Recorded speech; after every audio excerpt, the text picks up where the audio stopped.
Boa noite a todos. Sejam bem-vindos, então, à aula 16 do curso baseado na obra O Par, do Leonard Peikoff. Então, na aula de hoje, nós vamos começar o capítulo 8, que se chama A Virtude. Nós não vamos terminar o capítulo hoje, o capítulo 8 hoje, ele vai ser dividido, como eu comentei no WhatsApp, em duas aulas. Hoje nós vamos trabalhar 4 virtudes, né? E na próxima aula, as 3 restantes. Então, até o Clayton, bem-vindo. Eu não sei como é que está na questão das gravações, do acompanhamento das gravações, mas eu sempre faço uma pequena introdução ali do que a gente viu no capítulo anterior, né? Uma contextualização, e depois daí eu entro sempre no novo capítulo. Então, como vocês sabem, né, a Rand desenvolveu, né, o objetivismo como uma filosofia da razão, né? Um sistema integrado que une a metafísica, a epistemologia, a ética, a política e a estética num mesmo eixo lógico. Como vocês podem ver nos romances e naquilo que nós já discutimos, viver bem exige o quê? Entender a realidade e agir de acordo com ela. E a ética, para ela, diferentemente de outros sistemas, né, éticos, ela não é um conjunto de mandamentos, por exemplo, mandamentos religiosos, nem um cálculo social de conveniência, como existe no utilitarismo, e tampouco é um tipo de imperativo, como nós vemos, por exemplo, na filosofia kantiana. É uma ciência. A ética para Rand é uma ciência da sobrevivência racional. É como o homem deve viver a sua vida tendo como base, né, a razão, que é o seu único meio de conhecimento. Então, viver moralmente para Rand é o quê? Viver racionalmente em todos os aspectos. E a gente vai entender o que isso significa, né? Então, na ética objetivista, como nós vimos no capítulo 7, a virtude e valor são duas faces, né, duas facetas da mesma moeda. Os valores são os fins que a vida racional requer. Então, o que a gente tem que buscar como indivíduos para viver bem? Tem coisas que são em comum, por exemplo, alimento, matar sede e outras coisas, e existem valores específicos que cada um escolhe para a sua vida, tá? E as virtudes, então, que é o tema da aula de hoje, elas são os meios morais, né? Os métodos e hábitos de ação que tornam possível a gente conquistar, né? Como ela fala, obter e preservar e manter os valores que a gente conquista. Então, são duas facetas da mesma moeda. Por exemplo, né? A saúde é um valor. O ser humano ele precisa ter saúde para poder estar capacitado a buscar valores de forma efetiva. Buscar todos os valores que estão disponíveis no mundo. O autocuidado, então, o autocuidado racional é justamente como se fosse uma virtude correspondente.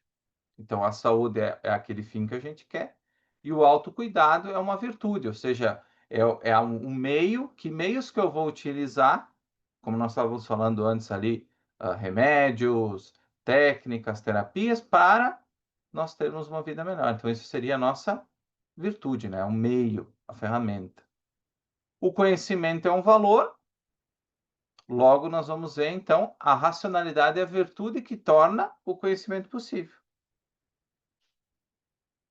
A vida produtiva é um valor, ter um trabalho, ter uma profissão que a gente gosta. E a produtividade é a virtude, é o meio que permite a gente ter uma vida produtiva. A gente conseguir o emprego que a gente gosta e tantas outras coisas, né? Então, o valor, a gente tem que saber sempre das duas perguntas. O valor é o porquê. E a virtude é o como, é a ferramenta, é o meio que vai nos propiciar chegar na conquista do valor que a gente quer. E, de fato, a virtude, para Rand, a virtude é o quê? É um método de uma mente lúcida. Então, agir moralmente para Rand é agir de modo racional, é agir de acordo com uma epistemologia racional, com uma metafísica racional. Então, a ética é o quê? é uma aplicação prática da razão. É um guia para a ação, para nós seres humanos. Não é, não é um luxo, não é um passatempo, não é um dever, é uma necessidade da nossa vida como seres humanos. Então, cada virtude que nós vamos estudar, o que que ela faz? Ela traduz uma forma de manter a nossa mente em contato com os fatos. Ou seja, é uma perspectiva de como nós podemos ter contato com o que existe, com o mundo. E de aplicar isso nas nossas vidas, né? Então, moralidade não é um código de restrições, ou seja, não é um conjunto de mandamentos para coisas que a gente não deve fazer, mas sim um guia, uma técnica, né? A ética, a moralidade é uma técnica de sobrevivência racional. Ela vai te dizer o que você precisa fazer, não o que você não deve fazer. Então, a ética ela não é uma forma de restringir o que há de mal no ser humano, como algumas éticas dizem, né, e pregam, mas sim uma coisa que permite nós sermos seres humanos e chegarmos no nosso potencial. Para Rand, agir, né, viver virtuosamente é viver sem contradições internas, né? É integrar pensamento, emoção e ação, tudo sob o mesmo princípio. E esse princípio geral é qual? A fidelidade aos fatos, a fidelidade ao que existe. E nós vamos entender o que isso significa, né? Fidelidade aos fatos. Então, a estrutura da moralidade objetivista, como a gente viu, é o quê? O padrão do valor moral é a vida do indivíduo. O valor supremo é a vida do indivíduo. Então, tudo, o padrão moral e o valor supremo são a vida do indivíduo. Então, toda a busca de valores que a gente tem na nossa vida vai alimentando a manutenção da nossa vida. Então, é uma troca. Nós estamos vivos, conquistamos valores, eles alimentam a nossa vida e nós continuamos vivendo para buscar mais valores amanhã e depois, até a nossa morte, né? E os princípios que sustentam esse processo, que a gente viu que o meio, que a nossa faculdade, que nos torna distintamente humanos, é a razão, né? Não é a fé, não é a revelação. E as virtudes, elas são os meios, essas aplicações da razão a diferentes estados, né, aspectos da nossa vida. Qual que é o fundamento metafísico, então, como a gente comentou antes da questão da virtude, né, da ética objetivista como um todo? É o princípio da primazia da existência. O que que é isso, né? A primazia da existência, ela diz o seguinte, que a realidade é o que é, independentemente das vontades, dos votos ou do desejo, do que eu gostaria que ela fosse. Ou seja, os fatos, eles têm prioridade sobre as opiniões, né?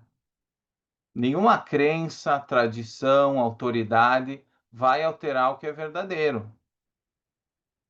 O juiz final, né, o árbitro final, como a Rand fala, é a realidade. Então, a ação do homem, a ação moral que a Rand fala, ela deve ser determinada pelos fatos e para os fatos. Então, ser virtuoso para Rand é ser leal à realidade. Então, a honestidade, que é uma que nós vamos ver hoje, uma das virtudes, é ser leal aos fatos. A integridade é ser leal ao que se sabe ser verdadeiro. A independência é lealdade à nossa própria mente, ao nosso próprio juízo. A justiça é lealdade ao mérito real, ao meu mérito real e ao dos outros. A produtividade é lealdade à lei da causalidade, ao fato de que nós precisamos ser produtivos, né?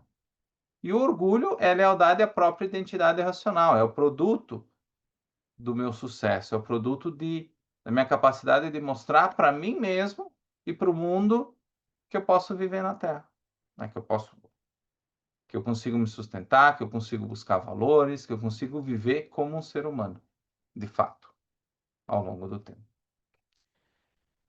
Só que a gente sabe que o objetivismo talvez ele não seja, né, de fato ele não é ainda a teoria mainstream, talvez um dia seja. E eu trago sempre nas aulas, sempre que possível, comparações com outros códigos morais, que são mais populares hoje em dia, né, que têm uma influência grande ainda na nossa sociedade.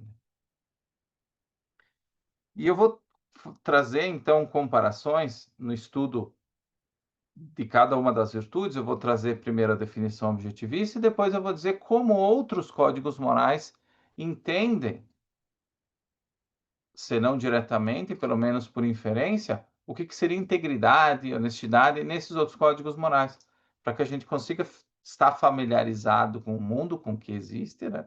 Inclusive tradições éticas com as quais a gente não concorda, mas que tem um papel grande no mundo e que nos ajuda a sermos seres mais eficazes também, a partir do momento que a gente entende o próximo, né? Que a gente se entende é o principal, mas a gente entende também como os outros funcionam. Então, a que mais se destaca é justamente a tradição religiosa, né? E a tradição religiosa ela traz uma moral do quê? Da obediência e da renúncia. Especialmente na moralidade cristã, a virtude é o quê? É a submissão à vontade de Deus. Então, a fonte da virtude, seja ela qual for, ela tem esse leve toque, ou um toque pesado às vezes, de submissão, então, à vontade divina.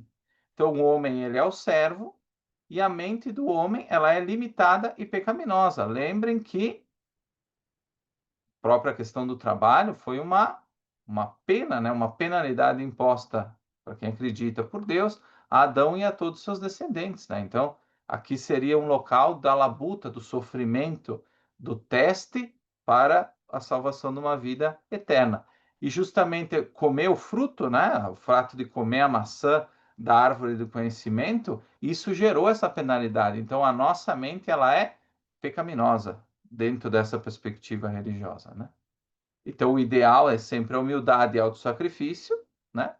Então, sempre renunciar ao meu próprio julgamento, aos meus desejos, à minha própria felicidade, né? Em nome de Deus ou de um ideal transcendente que alguém diz para mim, né?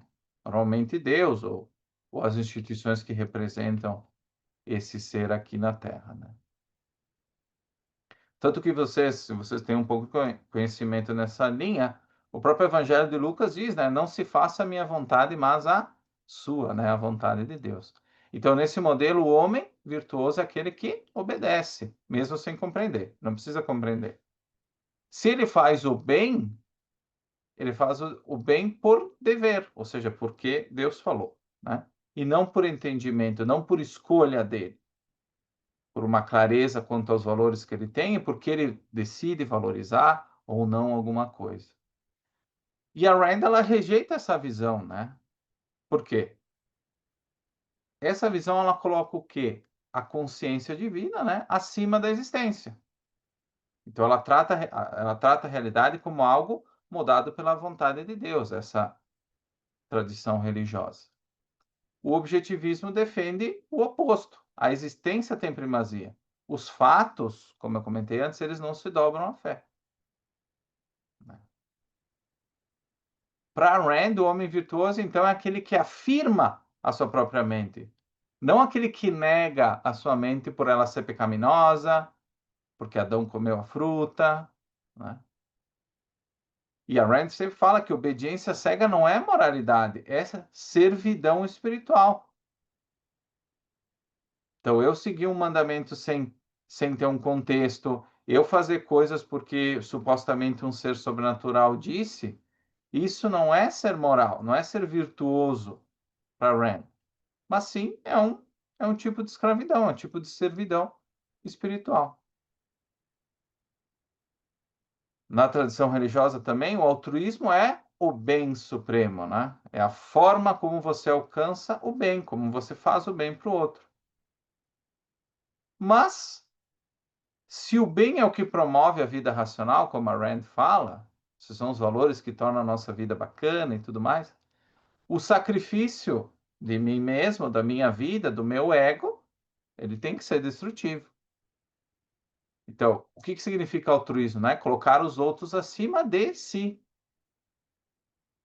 Então, quando eu faço isso de forma sistemática, e a Rand, inclusive, fala que é impossível viver consistentemente dessa forma, ela fala, inclusive, que é uma forma moral de suicídio, porque eu estou, de fato, me matando aos poucos, através de pequenos sacrifícios que eu vou fazendo diariamente.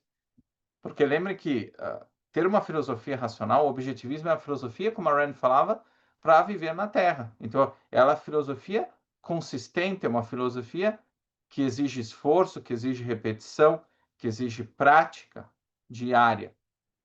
Então, quando você faz o contrário disso, você está morrendo, né? Pouco a pouco.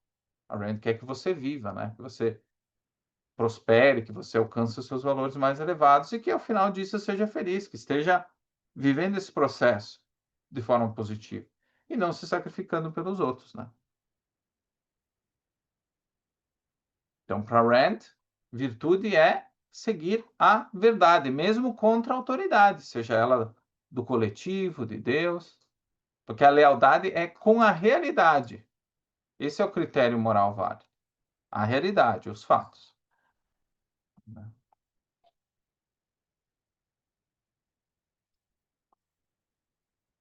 Um parênteses aqui, o Clayton comentou, logo, logo ele vai estar disponível. Esse livro foi publicado nos anos 2000 e só tem 40 edições ainda que eu consegui achar disponíveis dele. Está fora de circulação no mercado em geral.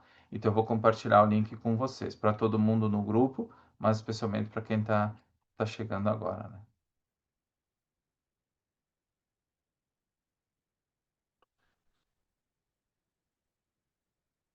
Clayton, se tiver uma pergunta, tu pode ir levantando a mão, tá? Enquanto a aula vai seguindo, porque deixar para o final fica meio fora de contexto e daqui a pouco não faça sentido. Então, qualquer coisa, só levanta a mão que eu tô controlando isso também.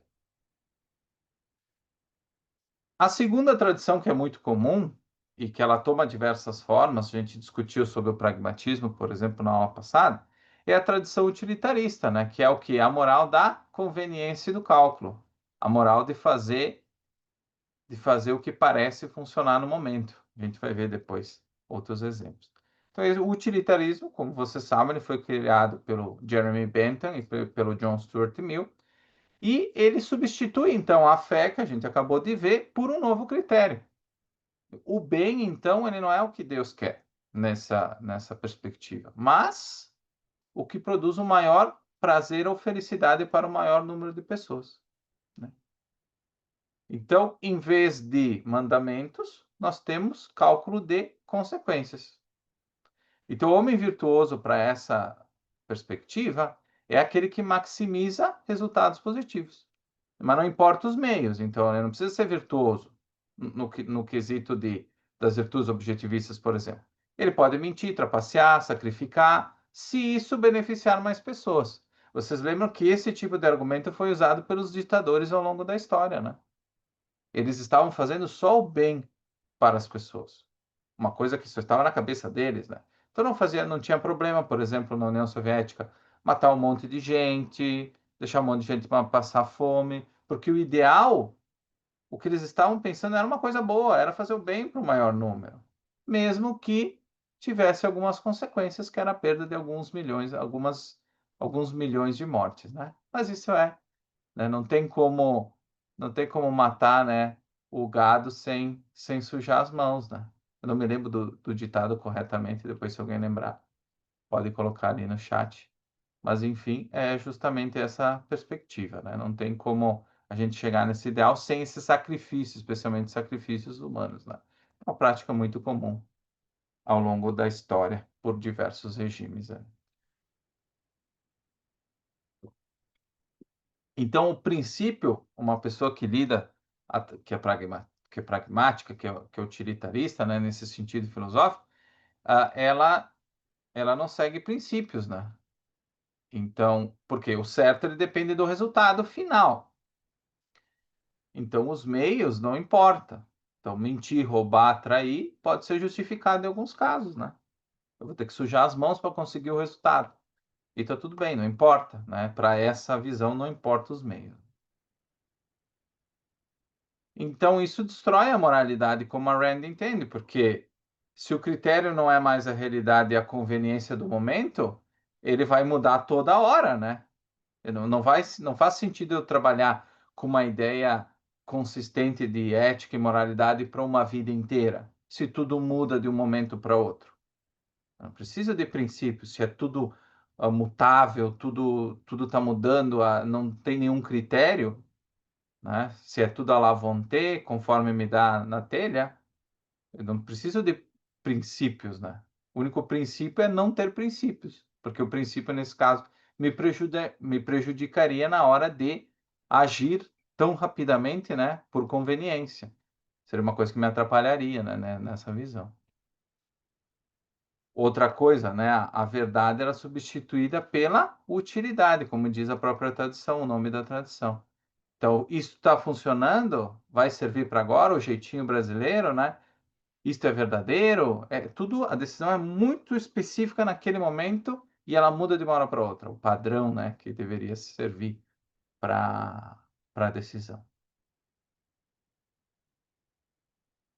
Então a gente tem que entender que para Rand e para qualquer objetivista, a falsidade não se torna verdadeira porque ela é útil.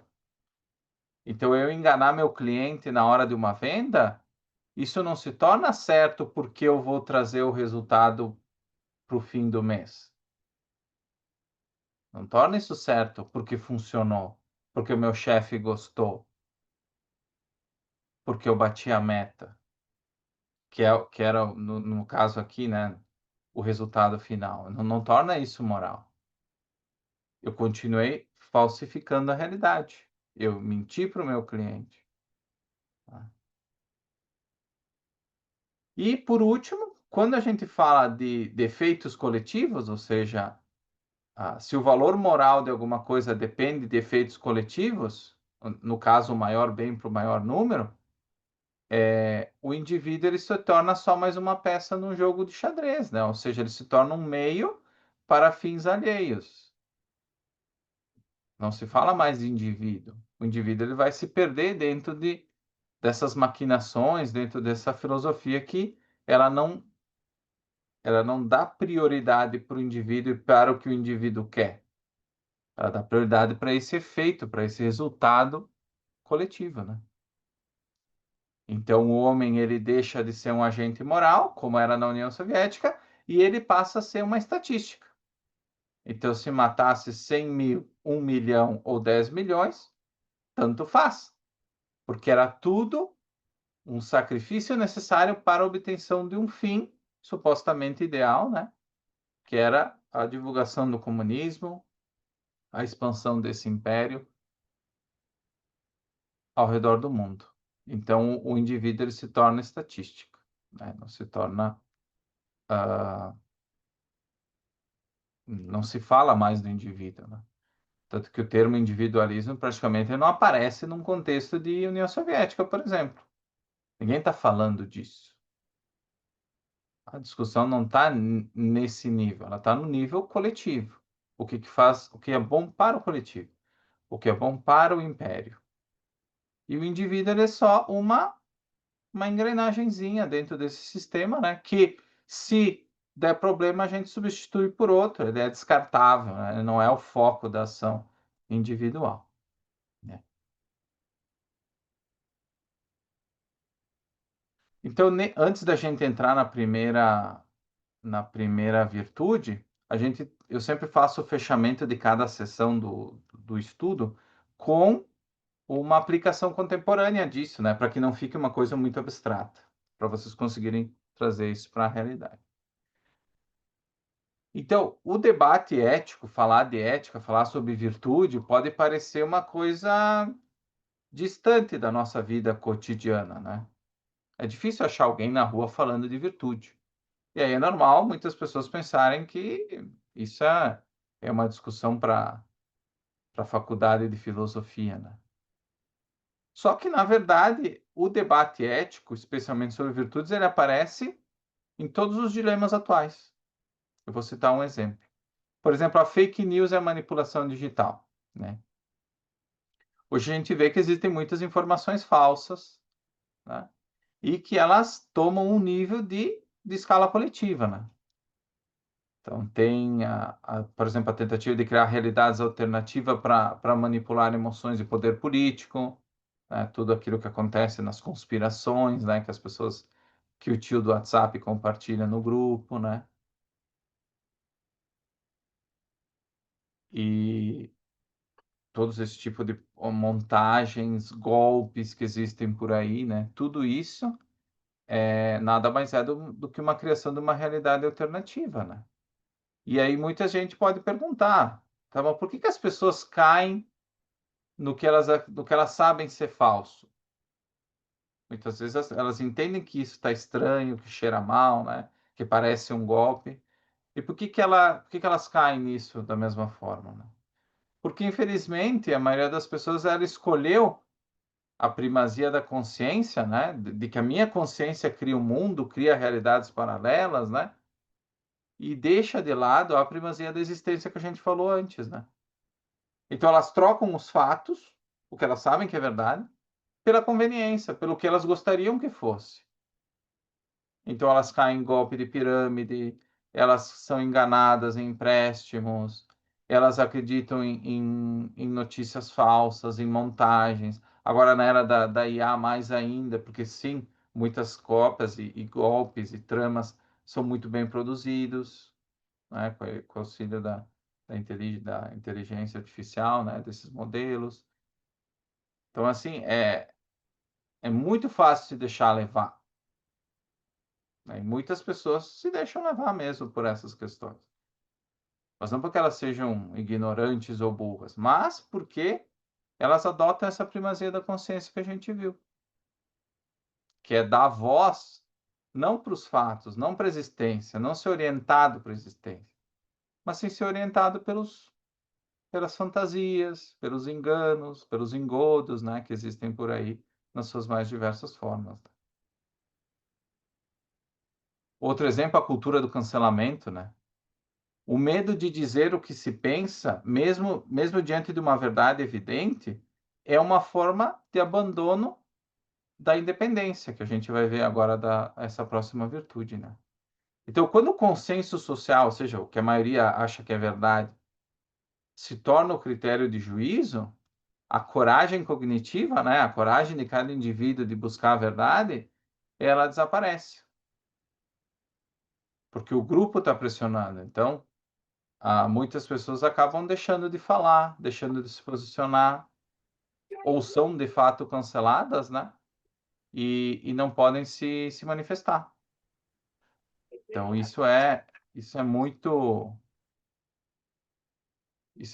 grave, muito importante, né? A gente ter isso muito claro, porque hoje no debate liberal se fala muito sobre liberdade de expressão, né? E a gente vê, inclusive nos Estados Unidos tem estudos a respeito, né, nos campi, devido a essa cultura do cancelamento, a ideia de microagressão, de discurso de ódio e tudo mais, muitos temas muito importantes, por exemplo, como depressão, ansiedade, eles são proibidos de serem tratados objetivamente nos campi. Então, muitas pessoas se sentem com medo e acabam desinformadas sobre temas relevantes para a sua vida, e a consequência disso, às vezes, é trágica.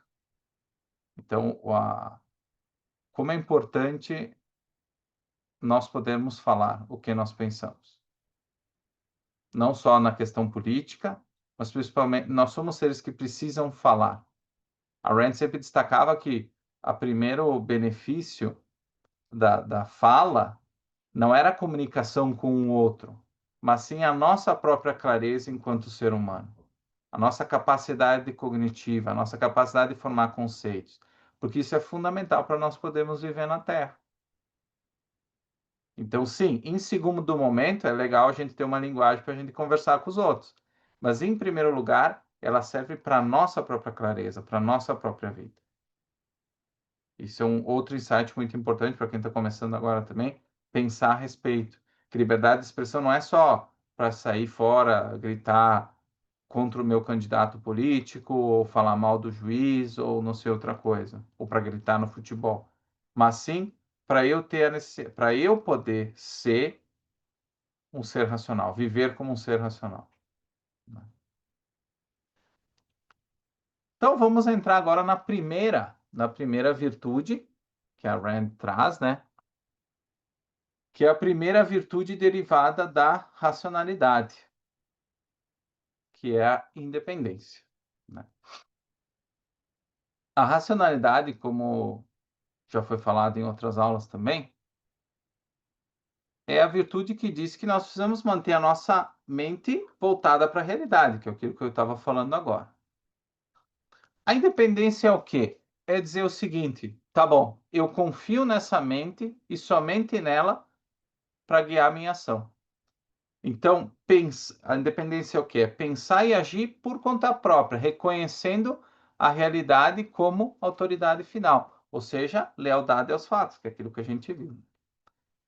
Então, essa virtude, ela traduz na prática, né, o princípio metafísico que a gente viu da primazia da existência, que os fatos são o que são, independentemente da opinião humana, independentemente do meu desejo, da opinião, do que eu acho, do que o Felipe acha, do que a Marta acha. Então, essa é basicamente a definição de independência. Se ficou alguma pergunta da sessão anterior, antes da gente seguir o estudo detalhado das virtudes, só levantar a mão.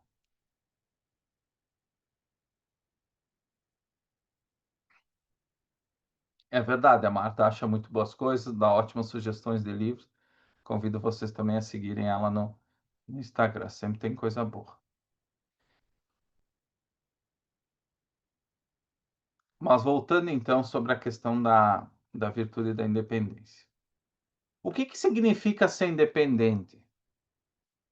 Ah, significa viver isolado no mato, ou viver lá no Alasca, isolado de todo mundo. Isso é ser independente. Vocês concordam? É isso que é ser independente? O que vocês acham?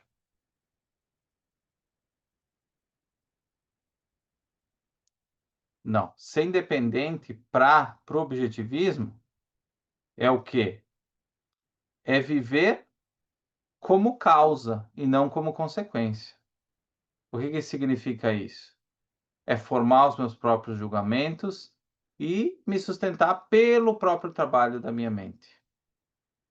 Sem depender do quê? Da aprovação ou da permissão dos outros para pensar e agir. Isso é ser independente. Tanto que o homem independente, ele aprende com os outros, mas julga por si mesmo, né? Por exemplo, se o Daniel me traz algumas noções aqui sobre medicamentos, sobre coisas que eu posso tomar para melhorar a minha saúde, eu vou aprender com ele, mas só vai se tornar conhecimento para mim, de verdade, quando eu analisar o que ele me falou. Eu vou pesquisar, eu vou verificar isso nos meios devidos, nos meios legais, com o meu médico, vou fazer toda a diligência e aí eu vou julgar por mim mesmo, no final das contas, se vale a pena ou não fazer determinado tratamento. O homem independente, ele coopera com os outros, mas ele não se submete às consciências alheias, ele não faz concessões de princípios, ele não abre mão dos seus princípios, né? E ele vive entre as pessoas, o homem independente, ele vive entre as pessoas, mas o vínculo primário que ele tem é sempre com a realidade, e não com o consenso, e não com a opinião dos outros, e não com os mandamentos divinos. O vínculo primário dele é com a realidade. E todas as virtudes objetivistas dizem respeito à mesma coisa. Há ligação com a realidade, em diferentes aspectos, né? Então é como se o homem ele vive em sociedade, mas é como se ele estivesse numa ilha deserta, né? Ele está cercado por pessoas, mas ele é guiado por fatos. Então é como se ele estivesse sozinho, de certa forma. Mas ele interage com as outras pessoas tranquilamente. Mas o vínculo primário dele é com a realidade. Tá, mas o que não é independência, então? Que as pessoas elas costumam confundir. A gente já falou que ser independente não é se isolar de todo mundo, né? E o que mais não é independência? Independência não é ser rebelde sem causa, né? Muitas vezes na nossa juventude a gente teve uma fase ali de rebeldia, contra nossos pais, contra a sociedade. Eu tive vários amigos que foram assim, né? E não ser aquele cara chato não conformista. Então, tudo que os outros fazem, eu vou fazer ao contrário. Eu tinha um amigo, por exemplo, que ele chegava dizendo assim: não, eu adoro aquela banda, uma banda nova que estava surgindo. E aí depois as pessoas começavam a conhecer a banda, e aí muitas pessoas diziam: não, eu também gosto dessa banda. Aí ele dizia: não, eu não gosto mais. Eu não gosto dessa banda, porque agora está todo mundo gostando. Então a gente vê no final das contas que aquela banda não era um valor para ele, não era uma escolha dele. Ele queria ser o diferentão. Ele queria ser o cara que trazia novidade, mas aquilo ali não era de fato importante para ele. Tanto que quando os outros começavam a escutar, ele parava de escutar, né? Então não é fazer o oposto do que os outros estão fazendo. Se todo mundo diz A, eu digo B. As crianças muitas vezes são assim, né? Entrando na idade, na juventude também, elas são sempre do contra. Vamos sair? Não, quero ficar em casa. Vamos comer uma pizza? Não, quero hambúrguer.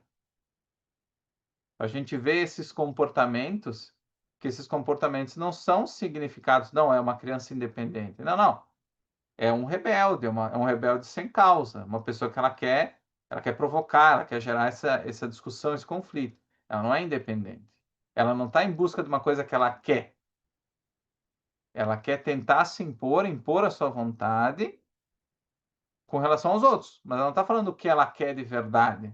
Ela só quer se opor, ela só quer contradizer o que os outros estão fazendo. Então, independência o quê? Não se define como eu contra os outros, mas eu além dos outros. Os outros existem, que bom, vou cooperar com eles, vou aprender com eles, mas o foco principal sou eu e a minha relação com a realidade.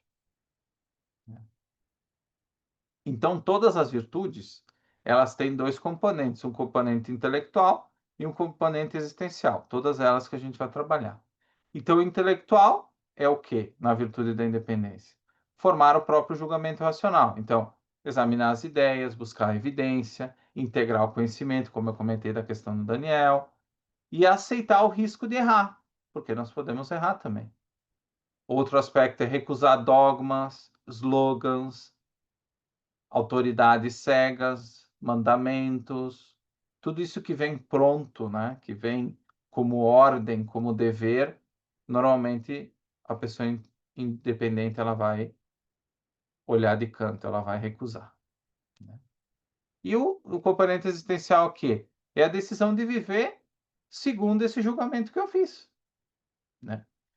Então, sustentar minha vida pelo trabalho produtivo e não por favores, privilégios políticos, coerção dos outros, né? Então, ser intelectualmente autônomo e materialmente responsável, né? Responsável pelos meus valores, pelos meus bens. Então, existem esses dois aspectos: pensar por si próprio e viver do esforço dessa mente, do julgamento dessa mente. Basicamente, essa é a ideia da independência.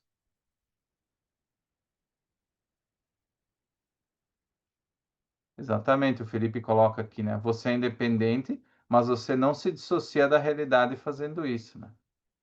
E o Daniel também fortalece aqui a questão de recusar pacotes prontos, né? Então, quando muitas vezes alguém é chamado de alienado, alienado é justamente aquela pessoa que ela não está tomando uma decisão proativa de viver, de buscar valores. É aquela pessoa que ela se isola, né?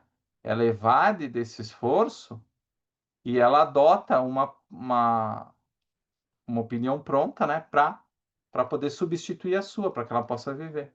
Porque todo mundo tem uma ética, né? Seja uma ética como objetivista, uma religiosa, ou pelo menos ela precisa operar de alguma forma. Pode operar também de segunda mão, né, como a gente vê, né? Então, como a gente fez no primeiro tópico, como é que é a virtude da independência, né? O que é o oposto da independência, então, né? A gente viu o que que a independência é, o que que ela não é, e o que que é o oposto da independência, então. É o que a gente conhece como o homem de segunda mão, que é um termo muito comum em A Nascente, né? Nós conhecemos muitos personagens que são homens de segunda mão, especialmente o Peter Keating, né? Não vou dar muito spoiler. Então, como é que funciona esse indivíduo? Ele vive pela mente e pela opinião dos outros, né? Então, ele substitui a realidade pelo consenso, porque a maioria diz, né? Pelo que a maioria diz que é certo ou bom. E ele mede o valor de si mesmo, o valor próprio, pela aprovação dos outros. Então, em vez de pensar, ele imita. Em vez de criar, ele copia. Em vez de buscar mérito, ele busca o quê? Aplauso. Esse é o exemplo claro do personagem Peter Kitt. E o resultado disso, desse comportamento, é um tipo de escravidão, né, sutil. Quem vive da apropriação dos outros jamais será livre, porque a mente desse indivíduo ela se tornou propriedade deles. Então eu só vou conseguir uma coisa, só vou conseguir fazer uma coisa se eu copiar de alguém, se alguém tiver feito antes, né? Eu só vou obter valor se alguém decidir me aplaudir, né? Eu só vou conseguir fazer alguma coisa na minha vida se alguém já tiver feito antes de alguma forma. Então eu estou sempre, como o Daniel colocou, em segundo lugar. Eu nunca vou estar em primeiro lugar. Eu sempre vou depender que alguma coisa aconteça antes. Por exemplo, um jovem que escolhe a profissão que dá status ou agrada a família, né? Ignorando o que ele considera verdadeiro ou valioso. Então, mesmo que ele tenha sucesso, que ele até seja um profissional razoável nessa profissão emprestada, ele vai ter que sempre viver separado da própria mente. Ele vai ter que sempre ficar se negando, né? Negando o que ele queria, negando os seus valores, negando os seus princípios, e logo ele não vai ter como ter uma autoestima genuína, porque aquilo que ele está fazendo de fato não é dele, não é uma coisa que ele queria ter feito. Tá?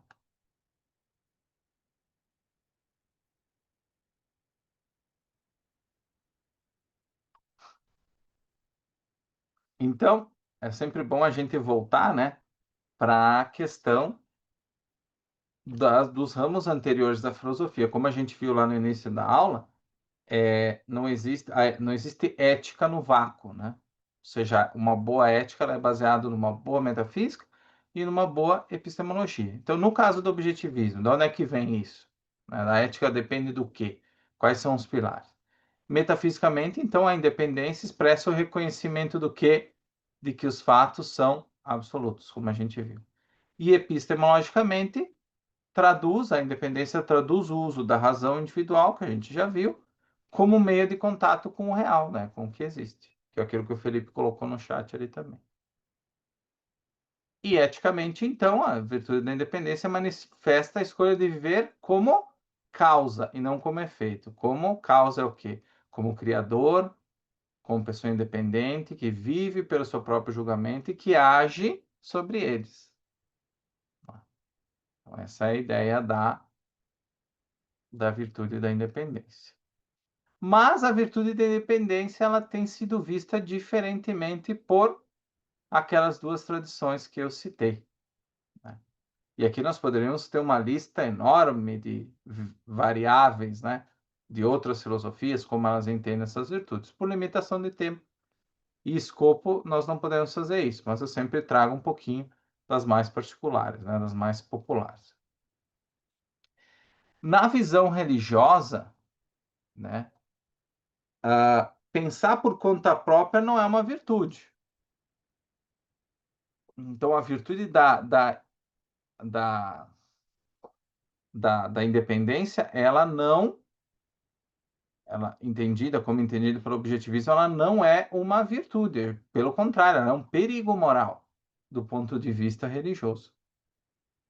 Então, o ideal do homem justo para a religião, é o servo fiel que a gente viu lá no início.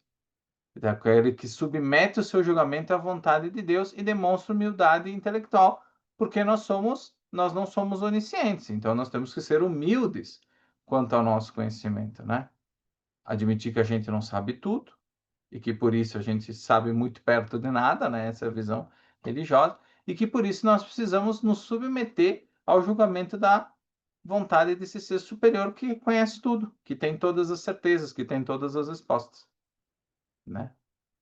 Então, o erro original do homem, né, o pecado original do homem foi justamente confiar na sua própria mente e querer buscar o fruto do conhecimento, né? Então, o pecado do orgulho e da autonomia. Quem era Adão para querer ser independente de Deus? E isso aparece na Bíblia em todo lugar, né? Por exemplo, em Provérbios, não te estribes em teu próprio entendimento. Então, não tropece no seu próprio entendimento. Bem-aventurados os humildes de espírito, no Evangelho de Mateus, que eu não gosto, né? Meu nome foi baseado nele, mas eu não gosto dessa passagem de Mateus. Então, o independente, entre aspas, religioso, é aquele que decide por si, é retratado como? Como é vista essa pessoa na sociedade, né? Como arrogante ou pecador. Quem é ele para ser independente? Como ele pode? Como meu vizinho pode ser independente? Ele não pode, ele não é Deus. Ele é um arrogante. Ele diz que tem todas as certezas sobre a sua vida. Ele sabe o que ele quer. É arrogante, né? É negativo isso. Então, o substituto, né, da independência nesse esquema ético é a obediência. Então, o que eu vou obedecer a uma autoridade transcendente, né, que tem o melhor julgamento sobre o que é certo, que sabe mais do que eu. Então, a Rand, obviamente, considera essa versão errada pelos motivos que a gente já discutiu. Por quê? Porque para ela a razão é o único meio pelo qual o homem pode conhecer e escolher. Então, substituir isso pela fé é como fechar os olhos. É como se nós vivêssemos com os olhos fechados. O que ela faz também? Transforma a virtude em submissão, que é aquilo que a gente viu da obediência cega. Quando a gente tem uma perspectiva de obediência cega, a gente renuncia à nossa mente. A humildade religiosa, então a humildade dentro do contexto da religião, que é o que? Se anular diante de Deus, é o oposto da independência. Que o que a independência diz? Que eu tenho que confiar no meu julgamento e agir com base nele. Então eu tenho que confiar racionalmente no meu julgamento. Senão eu não consigo viver, né? E por fim, claro, ela destrói a responsabilidade individual.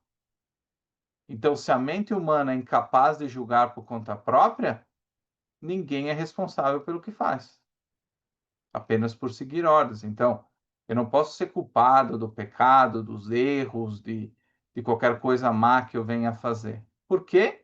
Eu não sou moralmente responsável pelo que eu faço. Eu estou apenas seguindo as ordens dessas revelações que vêm de cima, né?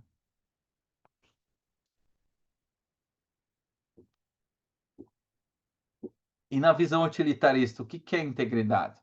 Integridade para eles é uma adaptação social. Então, no utilitarismo, como a gente viu, a moralidade não depende de princípios absolutos, mas de resultados práticos. Então, o que ele faria? O utilitarista trocaria a independência objetivista pela flexibilidade moral, por uma ética flex, tipo combustível de carro flex. Então, que seria o que nesse caso, né? A capacidade de ajustar a crença e decisões conforme o que funciona melhor para o maior número. Então, o homem moral aqui não é aquele que pensa por si próprio, mas aquele que melhor se adapta.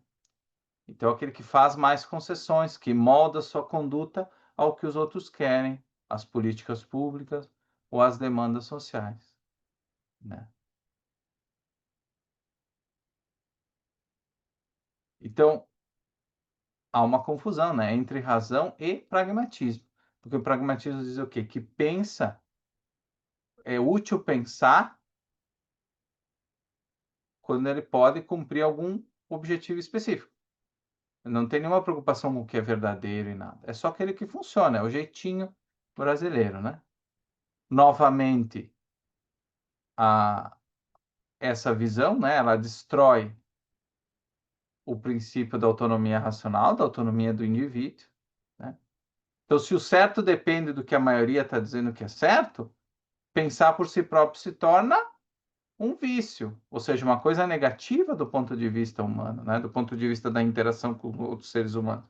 E seguir o grupo é virtude, então. Isso se torna certo. Então, o próprio conceito de verdade e moral desaparece, né? E o homem independente, o cientista, o inovador, o dissidente, do ponto de vista objetivista, ele é tratado como o quê? Como um incômodo, porque ele perturba a harmonia, a suposta harmonia do grupo. É aquele cara chato, é aquele cara que quer fazer as pessoas pensarem quando as pessoas não querem, que fica querendo dar palestras, ensinar onde não é chamado, né? Então ele se torna chato.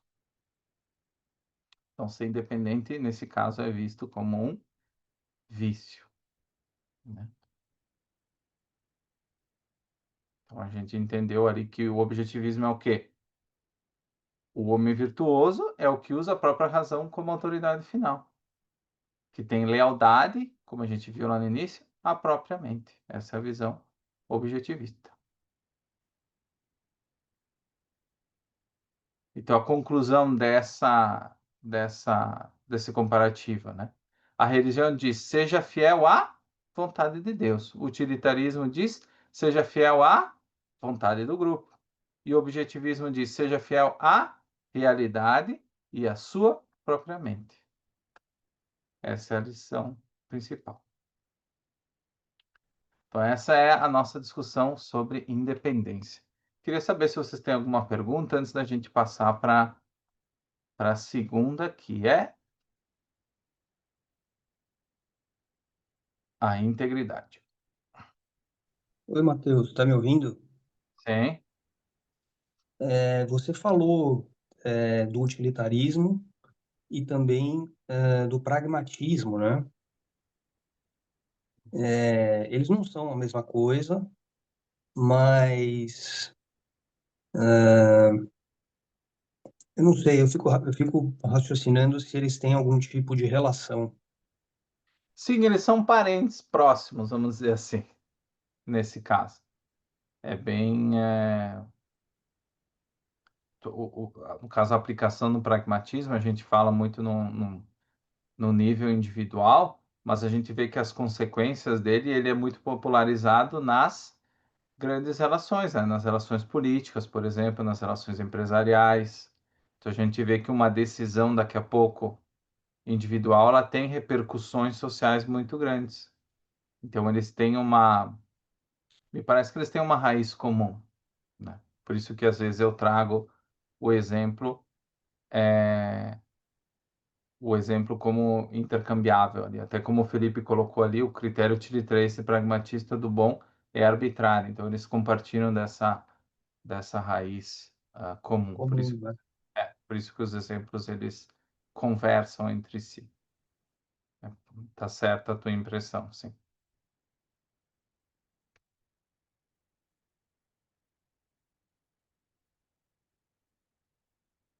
A gente vê, voltando àquele exemplo da cultura do cancelamento, é, nesse contexto de cancelamento, então, o que que acontece, né? O medo da desaprovação do outro, né?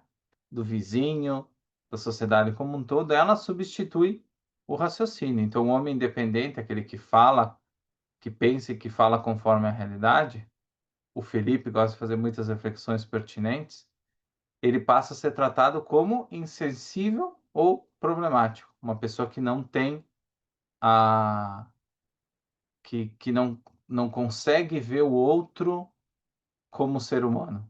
Quantas vezes vocês já ouviram essa crítica, né, nos debates políticos, por exemplo? Você não tem você não tem pena do outro, né? Você não se preocupa com a situação do outro. Então, quando se fala de egoísmo racional, quando se fala de capitalismo, parece que são pessoas que elas querem a morte, né, do outro, do próximo, que elas não ajudam ninguém, que elas vivem isoladas numa ilha. Os bilionários. Hoje mesmo eu vi um podcast, aquele 30 contra 1, né? Que o que o bilionário quer ter dinheiro, que deveria distribuir tudo, né? Que isso é moral. Então, todas essas vertentes dessa cultura do cancelamento, desses discursos socialistas, comunistas, altruístas, eles tomam conta do diálogo geral, né? Então, quem é você para discordar do que foi decidido da lei? Quem é você para discordar do que foi acordado pelo grupo, né? Quem é você para fazer isso, né? Você não é Deus. Então, isso recorre, né, como o Felipe comentou ali no chat também, aos argumentos de intimidação também, né? Então, essa é a ideia da virtude da independência. A segunda virtude que o Peikoff trabalha no capítulo é a integridade, então. E o que é integridade? Integridade é fidelidade ao quê? A princípios racionais. Então, se a independência é pensar por si mesmo, a integridade é agir de acordo com o que se pensa, mesmo quando isso custa caro. Então, ela é a virtude da coerência moral. Então, um elo entre a mente, entre o corpo e mente, entre a mente e a ação, né? Então, é a lealdade à razão, ao compromisso de viver segundo princípios verdadeiros e não a conveniências, como a gente viu agora há pouco. Então, a integridade ela impede que o homem viva em contradição. Quando, por exemplo, quando uma pessoa fala uma coisa e faz outra. Acredita em uma coisa, ela desacredita em uma coisa, mas ela pratica o oposto. Então, essa virtude da integridade, ela mantém a unidade dentro da gente, né? E protege o nosso caráter contra o auto-engano, contra a evasão, né, ao longo da nossa vida. Então, a integridade ela nasce da percepção de que a verdade é uma só, né? E que a gente não pode ter um conflito entre o que se sabe e o que se faz. Eu não posso saber que uma coisa é verdadeira e fazer outra.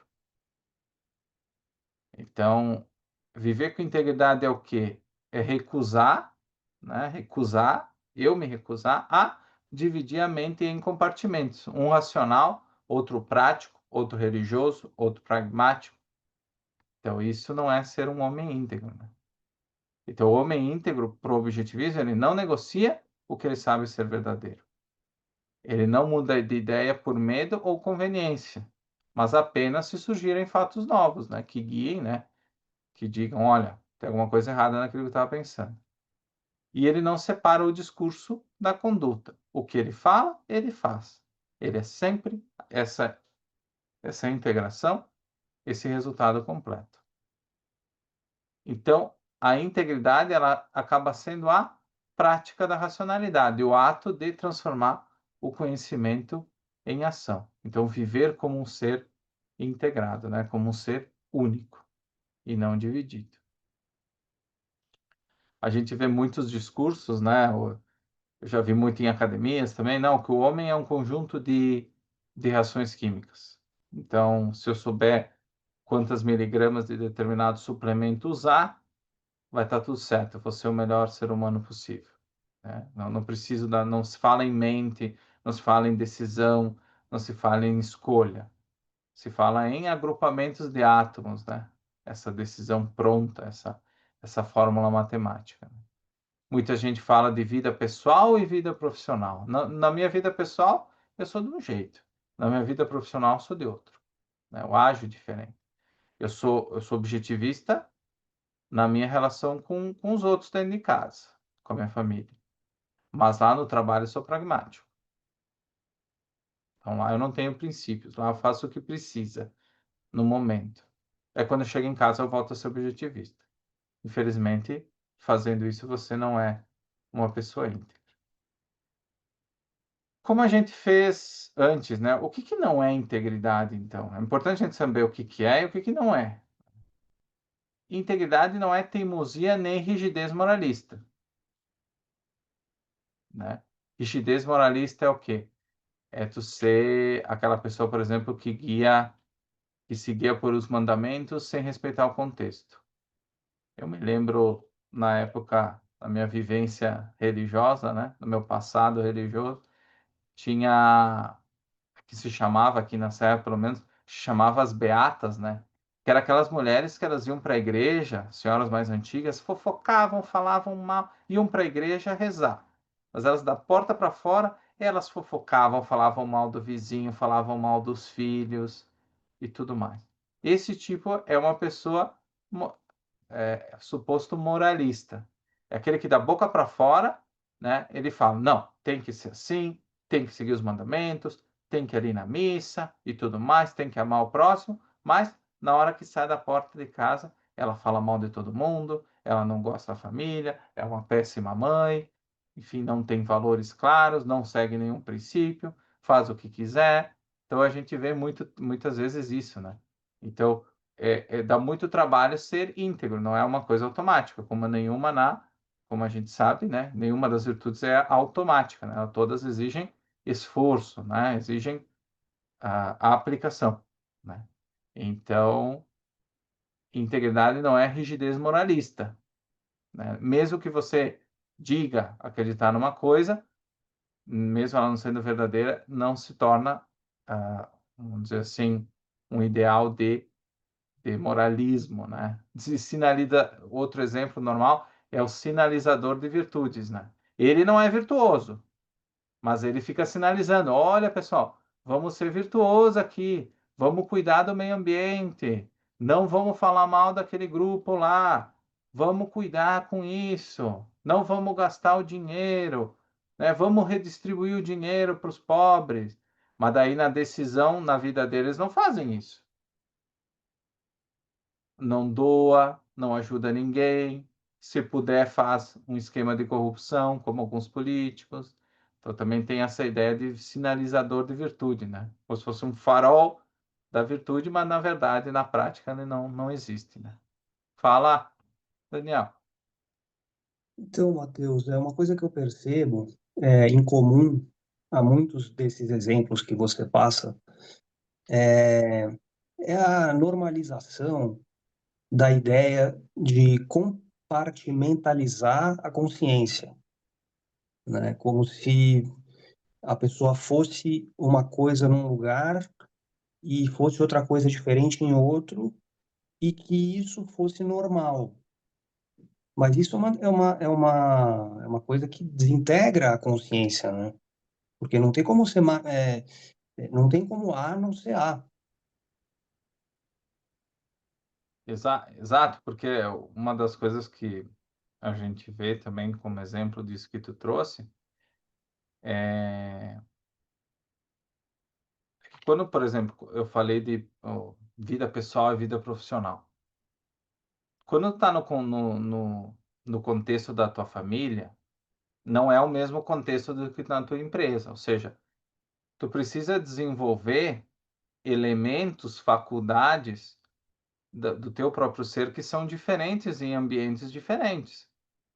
Então, tu precisa aprender uma profissão, um método, usar um sistema num lugar.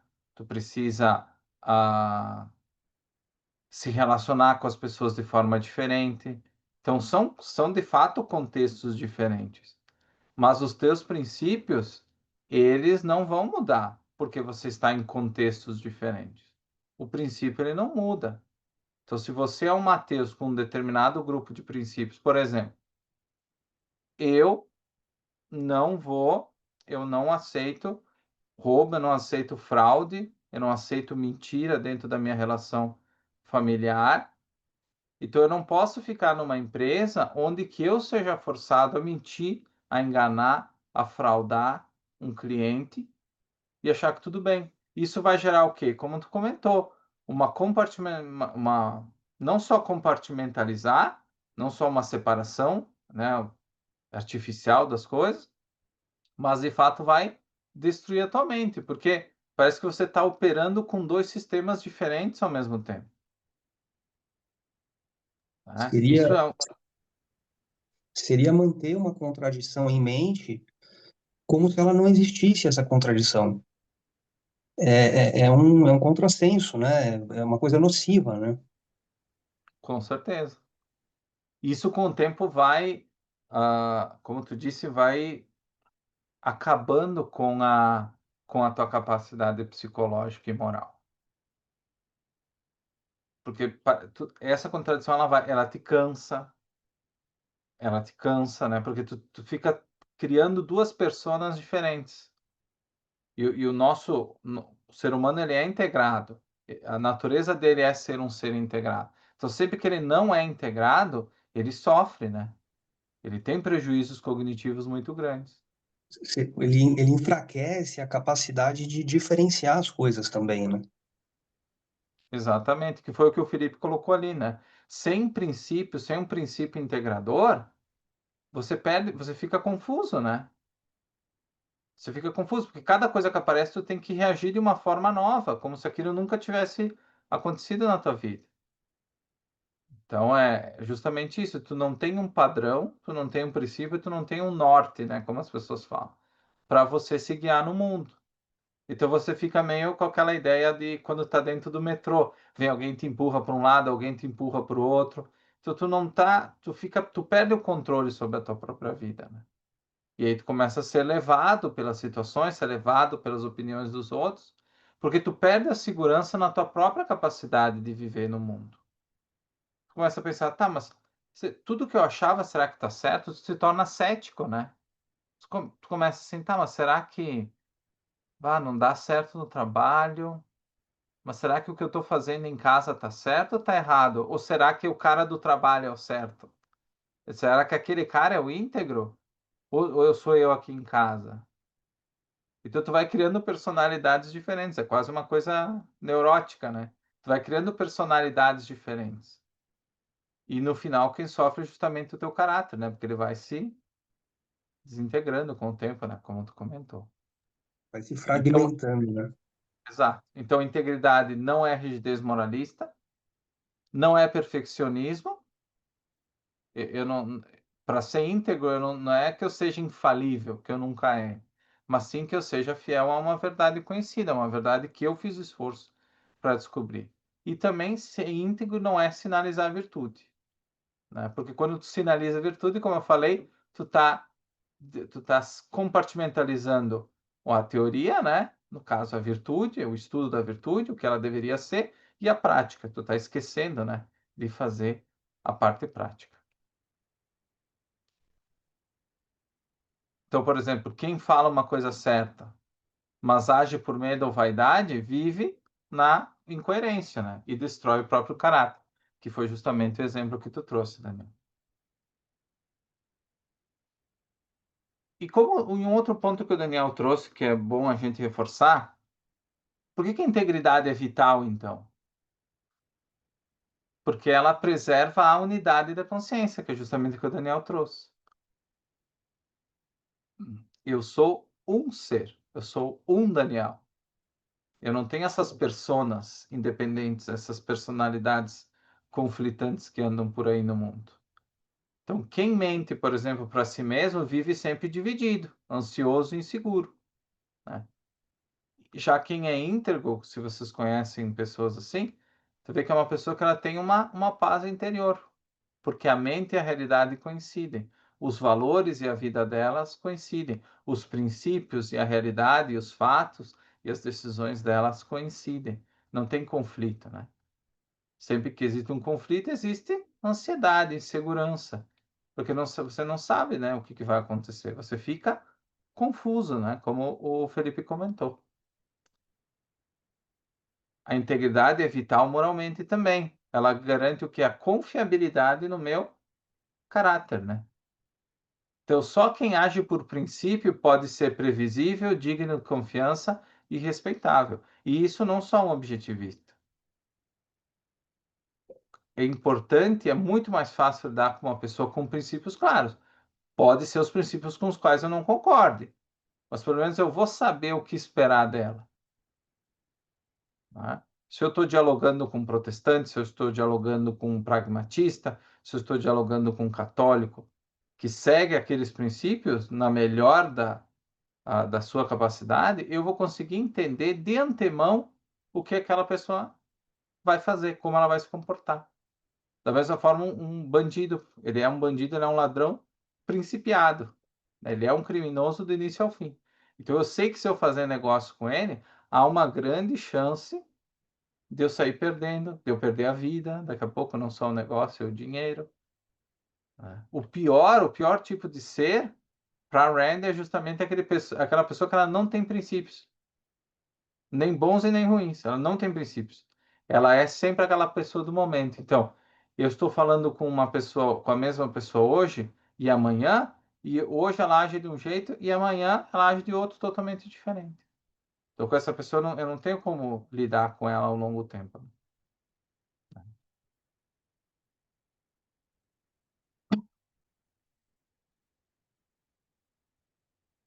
Então, vamos às comparações, né? Porque a integridade também ela está presente ou ela é substituída também em outras teorias, né? Na visão religiosa, a integridade ela se torna a fidelidade a quê? A fidelidade à fé, né? Então, a integridade para o religioso é o quê? A coerência com a vontade de Deus. Mesmo que ninguém saiba o que é essa vontade, né? Na verdade. Mas é supostamente isso, né? Essa coerência com a vontade de Deus. Então, o homem íntegro é aquele que permanece fiel aos mandamentos, né? Mesmo contra desejos ou dúvidas. Então, todas as dúvidas que surgem do meu pensamento racional, da minha introspecção, da minha reflexão, elas são colocadas em segundo plano, né? Eu vou, como o Daniel coloca, ser fiel à palavra, né? Então, eu vou buscar a resposta das minhas dúvidas, não no meu processo cognitivo, né? Não na minha reflexão, mas no que está escrito, o que está escrito no livro, né? Tem uma passagem do Apocalipse que diz, né? Sede fiéis até a morte e dar-te-ei a coroa da vida. Então, seja fiel a quem? A Deus, e você vai ganhar a vida eterna. Você vai ganhar o prêmio se você for íntegro, né? Se você for fiel a esse ser superior. Daí você vai receber a coroa da vida. Você vai receber o, o, o presente, né? O presente eterno. Felipe coloca, né? Eu não pude evitar, Deus quis assim. Essa é uma forma também que aparece bastante por aí, né? Então, a virtude, a integridade para o cristão é o quê? É a obediência constante à fé. Para o objetivismo é a fidelidade ao quê? À razão, aos fatos, à realidade, ao teu próprio processo de pensamento. Já para a fé, toma esse outro twist, né? Esse outro giro para um outro significado. Então, a lealdade é o quê? Ao dever. Então, não é uma fidelidade à razão. É o foco em ser fiel a Deus, ser fiel e não ser fiel aos fatos, né? Como a gente estava vendo agora. Porque Deus quis assim, como o Felipe comentou.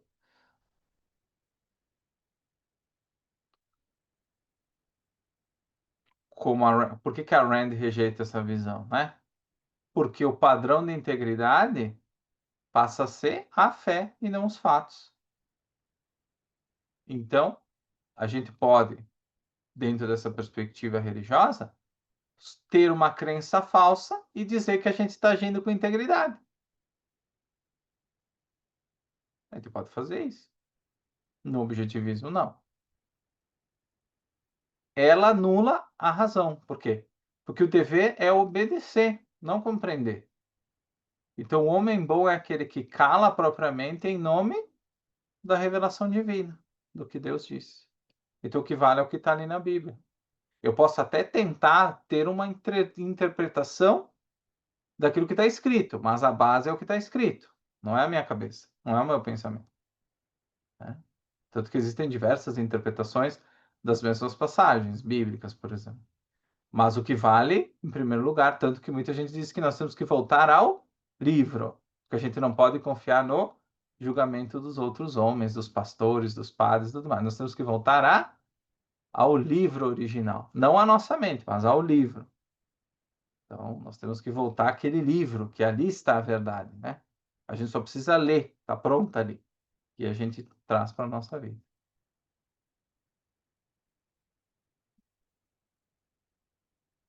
E, claro, a obediência constante é vista como virtude também nessa na virtude da integridade.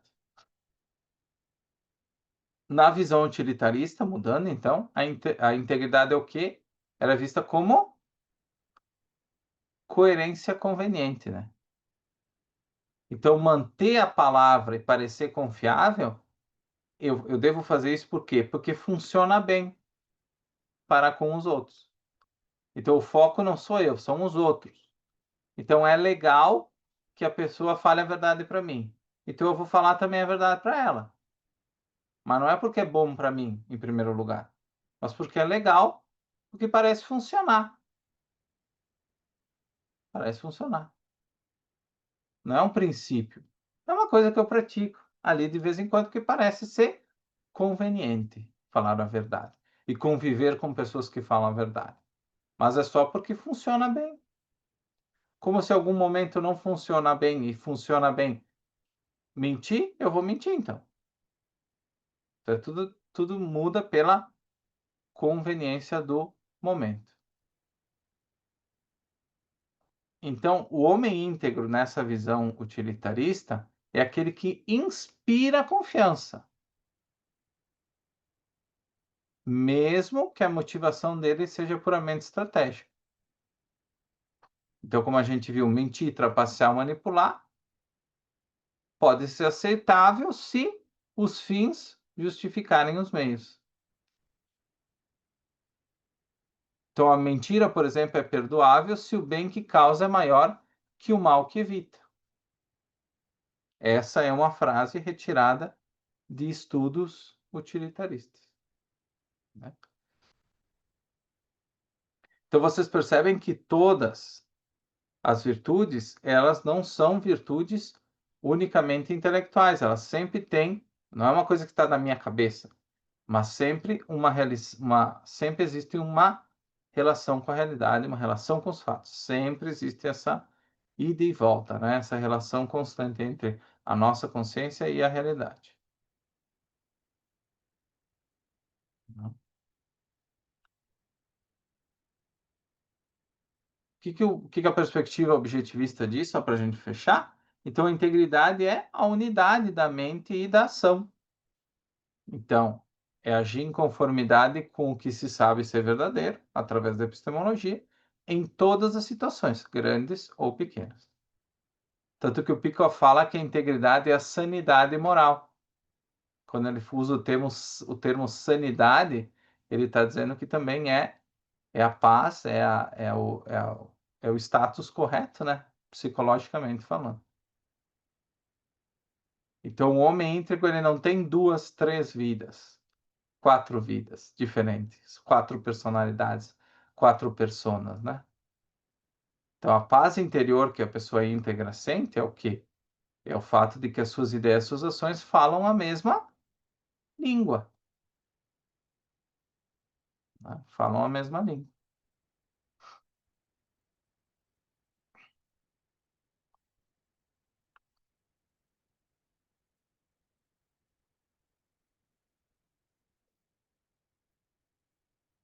Ficou alguma pergunta, pessoal, sobre essa virtude? No material eu trouxe uma sessão extra também sobre a integridade na página 16, que eu gostaria que vocês lessem. Acho que vocês vão gostar. Então, para o Clayton também tá. Clayton ou Clayton, desculpa. Ele vai sempre nas aulas, no grupo eu disponibilizo o material e a gravação no dia seguinte. Então, fica disponível e também quaisquer dúvidas é só perguntar no privado também. Pois, se você quiser fazer parte de um grupo de discussão específico, que é coordenado pelo Felipe, também você me manda uma mensagem pelo WhatsApp, que depois eu posso te adicionar lá também. Então, lá vamos nós para a última virtude de hoje, né, que é a honestidade. Se a independência é pensar por conta própria e a integridade é agir conforme a gente pensa, de forma unitária, a honestidade é o que? É viver em contato direto com a realidade. recusando o quê? Toda forma de falsificação, engano ou auto-engano. Então, honestidade é o quê? O compromisso de não falsificar os fatos, nem para os outros, mas principalmente para si mesmo. Então, para Rand, por exemplo, a mentira não é apenas uma questão de comportamento social. Não é só que mentir é feio, né? Como nossos pais já disseram quando a gente era pequeno. Olha, não mente que é feio. Mas é uma violação metafísica, é muito mais grave, né? É a tentativa de viver como se o que não existe, existisse, como se o real existisse, né? Como irreal existisse, né? Então, quem mente, omite ou distorce a verdade, rompe o que? Um elo entre a consciência e a realidade. E quando ela faz isso, ele destrói o próprio instrumento de sobrevivência que ele tem, que é a mente racional. Mas vamos aprofundar isso para não ficar muito abstrato, né? Então, o que a virtude da honestidade faz? Ela protege a mente contra a evasão. Que seria o que é evasão, né? É o ato voluntário de não querer saber o que se sabe. Ela começa onde, né? Dentro da consciência, não na fala. Então, a virtude da honestidade, ela começa antes da gente abrir a boca, né? O homem honesto, ele não diz apenas, né? Ele não apenas diz a verdade. Ele se recusa a esconder a realidade, mesmo de si próprio. Então, ser honesto é o quê? É escolher encarar os fatos como eles são, por mais desconfortáveis que eles sejam. Então, a evasão, né, que é fingir que algo não é real, é o pior crime contra a mente, é o pior ataque contra a mente, porque destrói justamente a nossa capacidade de pensar. Então, honestidade é lealdade epistemológica. É uma fidelidade ao princípio de que existir é existir, que há é há, e que o falso nunca vai se tornar verdadeiro só porque eu desejo que seja.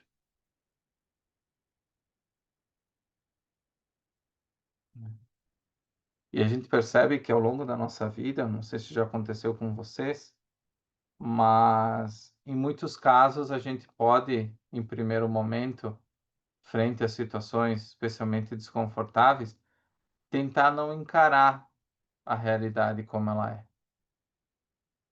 Porque dói, porque é sofrido, porque mostra que talvez nós erramos em algum julgamento e agora a consequência disso está vindo à tona. Então, muitas vezes, e a gente vê isso muito na parte da psicologia, muitos jovens, por exemplo, que passam por traumas, pessoas que vão para a guerra, eles se esquecem de determinados fatos. A mente meio que blinda aquela memória e faz como se ela não tivesse acontecido, para proteger a nossa sanidade mental. Só que a gente sabe que ao longo, conforme nós vamos crescendo, aquele fato ele continua vivo, ele continua verdadeiro. E as ramificações dele, as consequências dele, continuam a atormentar nossas vidas. Então, o fato de eu me esquecer, supostamente, de eu ter me esquecido, né? De eu ter evadido, da minha mente ter me ajudado a evadir, a esquecer aquela experiência traumática, mesmo assim ela lapidou e ela influenciou toda a minha vida. Ela, como o Daniel fala, ela fica rodando em segundo plano. É como se fosse um vírus de computador, né? Eu acho que ele não está operando. Eu acho que ele está isolado. Mas ele está continuando a influenciar, né, a minha vida. Então o Felipe coloca, né? Se você vale, você está se escondendo do real. Exatamente. A realidade ela continua lá. Por exemplo, se eu fechar os olhos agora, eu não estou vendo vocês, mas vocês continuam dentro da sala do Zoom. Vocês continuam aí me ouvindo. Não é porque eu fechei os olhos, porque eu deixei evadir, porque eu não quero que vocês daqui a pouco estejam aqui, que vocês vão desaparecer. Vocês vão continuar na sala do Zoom. Espero que continuem, não saiam, por favor. Ah, então vocês percebem a importância da honestidade. Não que as outras virtudes não sejam importantes, né? Mas como a honestidade vai funda, né? E o que que não é honestidade, né? Honestidade não é falar tudo o que se pensa de forma impulsiva. Isso é falta de tato, não é virtude. Ou seja, a Rand ela fala muito de contexto, né? Então, por mais que eu saiba alguma coisa eu digo assim, eu vou ter que confrontar o Daniel de uma coisa. Vou ter que falar na cara dele, né? Vou ter que falar na cara dele, vou falar aqui agora no Zoom. Mentira, não vou falar nada. Mas digo, eu vou falar tudo o que eu penso, agora, não importa. Todo mundo vai ouvir, vai ser gravado, vai para a internet, vou falar. Isso não é virtude da honestidade. Não é falar tudo o que se pensa. Por quê? Porque eu não estou respeitando o contexto. O contexto de estar aqui publicamente, o contexto de estar falando daqui a pouco de uma coisa particular do Daniel que ele me comentou, ou do Clayton, ou da Marta, ou do Samuel, ou do Felipe, né? E se falar de forma impulsiva, tentar dar a real, né? Quantas vezes as pessoas falam, não vou te dar a real, vou falar realmente o que quer e pronto. Sem tato, sem cuidado, né? Isso é falta de tato. Isso não é ser virtude da honestidade. Lembre que todas as virtudes elas dizem respeito primeiro a, a mim mesmo e não a minha relação com os outros. A relação com os outros é uma consequência, é a política, né? A minha relação é a ética aplicada ao contexto social. Mas as virtudes das quais nós estamos falando hoje, elas dizem respeito primeiro a não mentir para mim mesmo, não evadir por causa que isso prejudica a minha vida.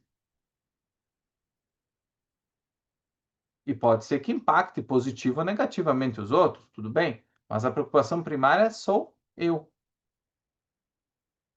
Então, por exemplo, o ser honesto para o objetivismo não é seguir as regras sociais de sinceridade. Ah, não, vou ser sincero porque isso é legal socialmente, as pessoas gostam quando eu sou sincero. Não, eu sou sincero porque estou seguindo os fatos. E eu quero ser honesto comigo mesmo, eu quero ser honesto com os julgamentos que eu faço da minha vida, dos meus valores e da forma como eu ajo no mundo. É para isso que serve, em primeiro lugar, a honestidade. Não é para dar na cara dos outros, para jogar na cara dos outros, para mostrar que eu sou sincero, porque isso é legal, porque as pessoas gostam de mim, se eu for sincero. Não é isso. Não é o benefício dos outros, é o meu benefício cognitivo primeiro. O meu benefício psicológico. Fala, Daniel. Então, dá para a gente concluir que, em termos racionais, a virtude da honestidade é egoísta, né? Sim, todas as virtudes são. Inclusive, nós vamos entrar nessa parte do egoísmo logo, logo, também dentro dessa honestidade. Outra coisa é que muitas pessoas, mesmo no contexto religioso, né, quem já teve essa vivência, provavelmente foi se confessar, né? Então, eu ia me confessar, eu ia ser sincero com o padre, porque isso era certo, porque Deus falou.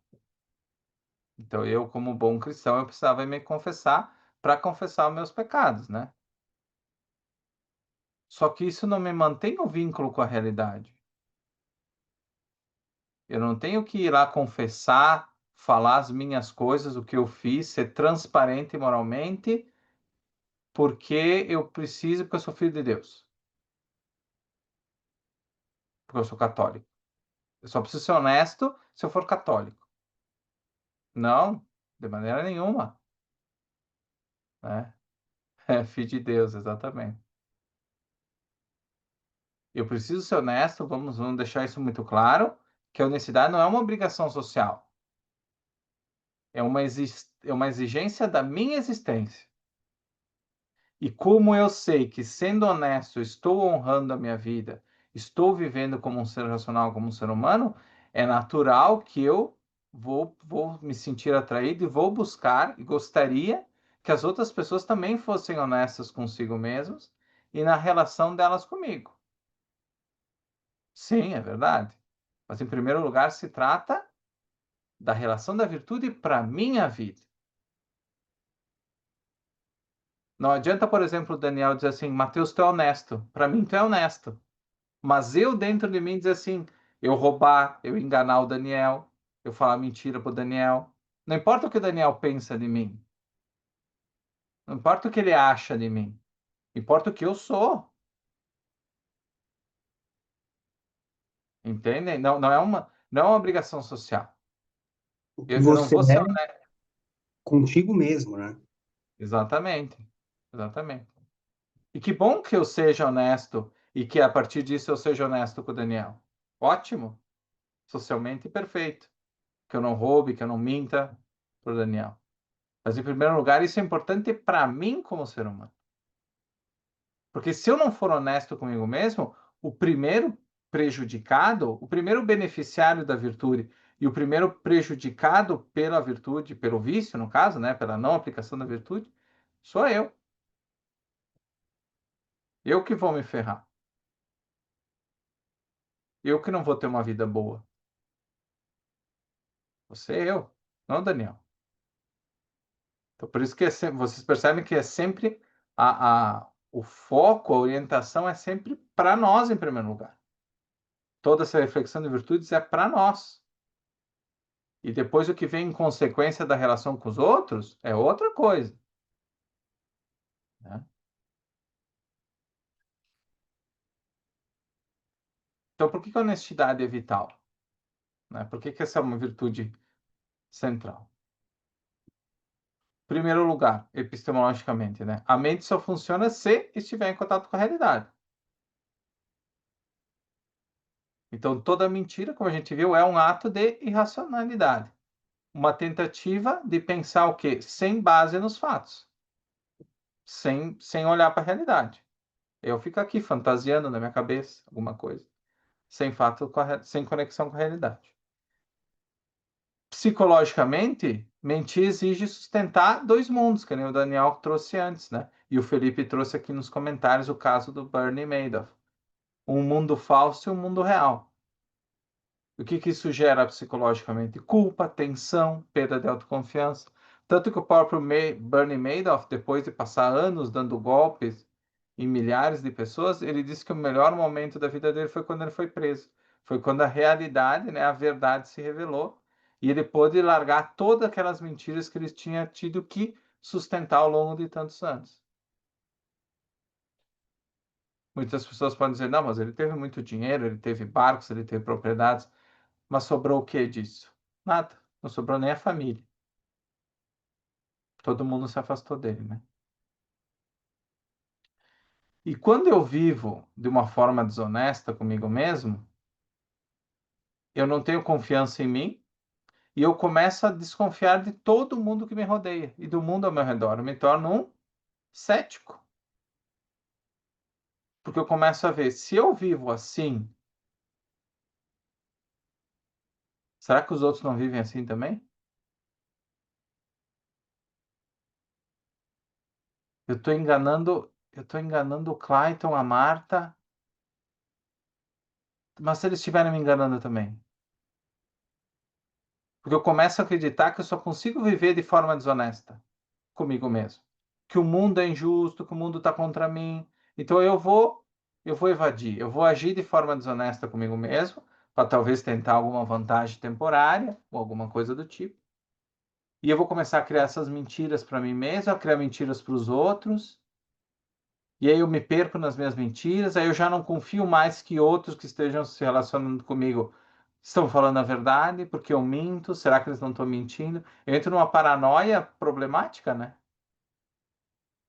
Porque se eu sou desonesto, né? Se eu não pratico a virtude da honestidade, eu estou olhando para o mundo e eu estou dizendo assim, opa, das duas uma, ou o mundo ele não é lógico, ele é contraditório, e daí eu tenho que agir dessa forma desonesta para poder viver nele, ou o mundo está certo, ele é honesto e eu sou desonesto, então eu não mereço ter valor, porque eu estou agindo dessa forma comigo mesmo. Eu estou agindo dessa forma deletéria comigo mesmo, né?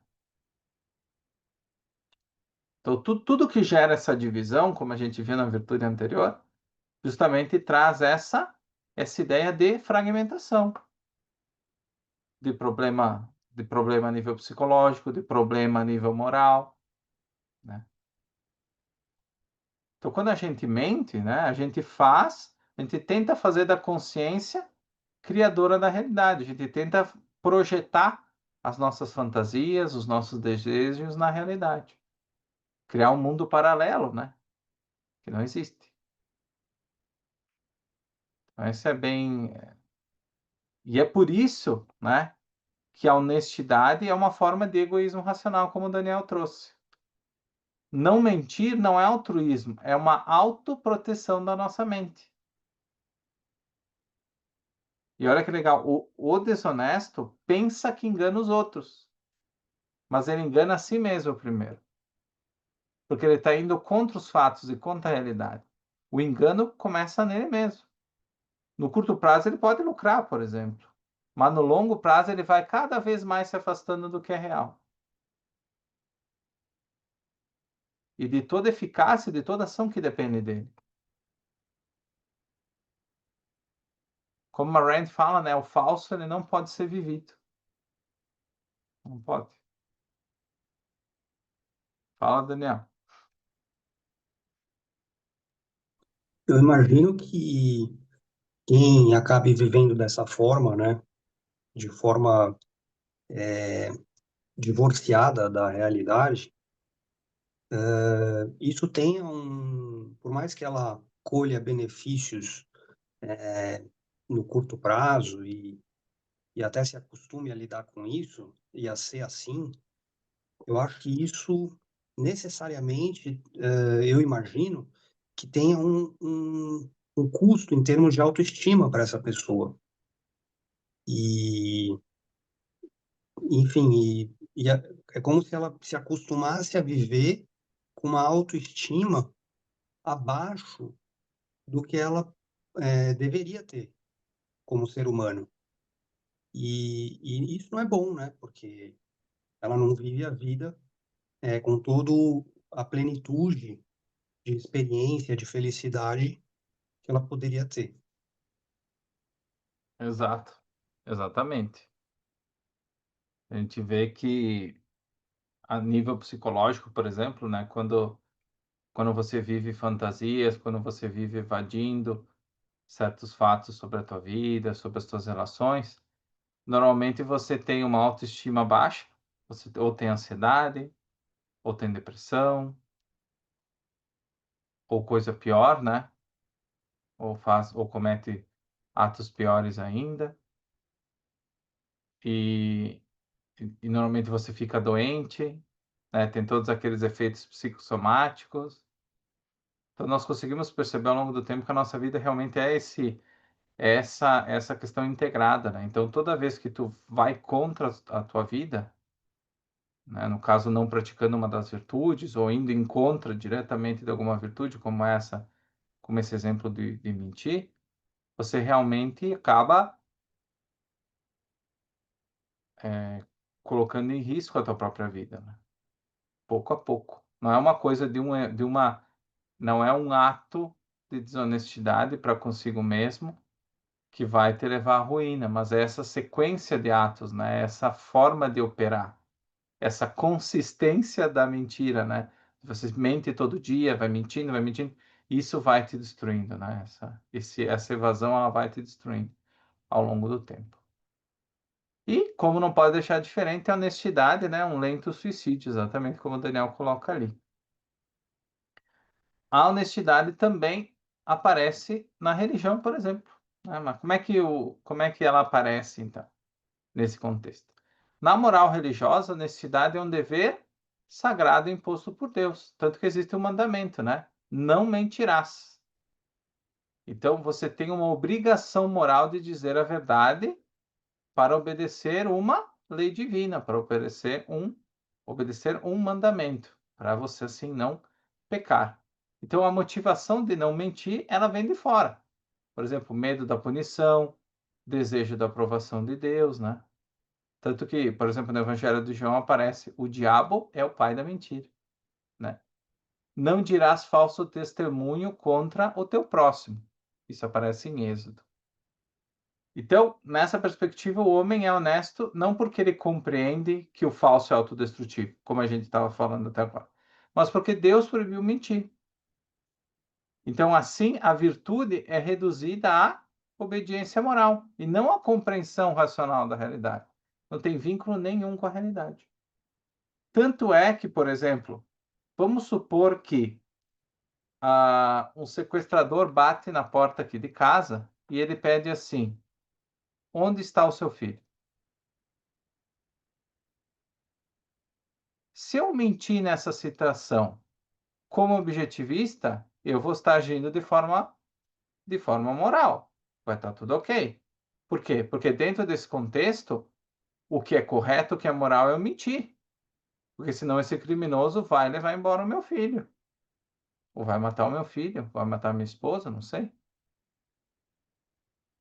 Então é moral eu mentir nesse contexto. Agora, se eu sigo uma doutrina cristã, uma doutrina religiosa, eu estou mentindo, eu estou pecando. Se eu não falar onde que está, eu estou pecando. Porque o mandamento ele não respeita contexto, o mandamento é absoluto, ele é para todas as instâncias. Não respeita contexto. Eu devo entregar meu filho. Eu devo dizer onde é que ele está. Olha que loucura, né? Mas é isso que está dizendo. É assim que eu devo viver, né? Fala, Daniel. E é capaz que, se ainda seu filho for sequestrado ou morto, a pessoa ainda diga que tudo bem, porque Deus quis assim, né? Exato. E a gente vê vários exemplos disso em questão de justiça, de mães que perdoam os assassinos dos filhos. Tem diversos casos. Só procurar no YouTube ali. Tá ali para quem quiser ver. E essa é a visão religiosa. Essa é a prática religiosa. É como tu vê, por exemplo, a questão da mentira, né? Do mandamento não mentirás. Então, por que que a Rand rejeita essa visão, né? Elimina o contexto, que foi o que a gente falou, né? A verdade não é respeitada porque é necessária, mas porque foi ordenada. Então não tem a ver com a realidade, tem a ver com o mandamento que Deus disse que era certo. Por exemplo, amar pai e mãe. E se eles me molestaram toda a infância? E se eles não me alimentaram? E se eles me abandonaram? Como é que eu vou amar essas pessoas? Para qualquer um, né? Aqui eu digo o contexto de pai e mãe porque isso está no mandamento, mas amar o próximo como a si mesmo. Como? Como eu vou amar o próximo, qualquer próximo? Não está lá dizendo que eu devo amar tal pessoa como a mim mesmo. Não, não. Uma pessoa que é um valor para mim como a mim mesmo. Não, não. É o próximo, seja ele quem for. Eu não devo mentir para ninguém. Eu não devo respeitar contexto nenhum da minha relação familiar. Nada. É absoluto, não tem distinção, né? Então, nesse contexto, a mente humana ela não julga. Tanto que isso também está na doutrina cristã que não julgue para não ser julgado. Isso está escrito, não fui eu que inventei. Então, apenas cumpra. Quem deve julgar não é você, é Deus, na hora do juízo final. Ele que vai julgar, não é você. Você não tem poder e nem deve julgar, né? Então, você deve ser submisso. Então, dentro desse contexto, por exemplo, o erro não é mentir, mas desobedecer. Não tô preocupado. O mandamento não está preocupado com o teu contexto, com a tua vida. Ele está preocupado se tu vai obedecer o que está escrito. Essa é a preocupação principal. Então não importa o contexto. Se tu não cumpriu, tu desobedeceu. Não quer saber o que tu fez, qual foi o... Não quer saber. É só que tu desobedeceu. Basta. Ali já reside o pecado. Terminou? Não precisa outra discussão, mais detalhamentos. Já errou ali, já se tornou pecador. Na visão utilitarista, a gente volta com a ideia do cálculo de consequências também. A verdade ela não tem valor em si. A mentira não tem valor em si. Ela só tem valor quando ela é útil. Então eu posso mentir se for para ter melhores resultados, mais bem-estar social, né? Que é tão popular hoje em dia. Então mentir é errado apenas quando causa mais mal do que bem. Isso vem de mil. Então a honestidade ela torna-se o quê? Uma ferramenta social, não um princípio.